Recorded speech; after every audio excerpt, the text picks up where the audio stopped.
మన జాతీయ గీతం జనగణమన, మన జాతీయ పక్షి నెమలి, మరి మన జాతీయ జంతువు పులి, మరి మన జాతీయ క్రీడ హాకీ.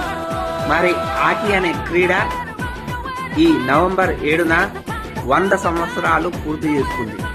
అది ఈ రోజు నేను పేపర్ చదవడం ద్వారా నాకు తెలిసింది.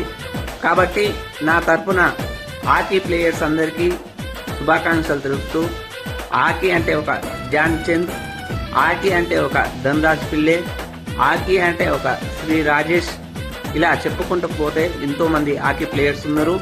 మరి నాకు ఇష్టమైన ప్లేయర్ మాత్రం లేటెస్ట్ సెన్సేషన్ శ్రీ రాజేష్. మరి మీకు ఎవరిష్టమో కామెంట్ బాక్స్ లో కామెంట్ చేయండి. మరొకసారి అందరికీ ఆర్థిక శుభాకాంక్షలు. फिल्मों के गानों में, सड़कों के गड्ढों में, बातों के अड्डों में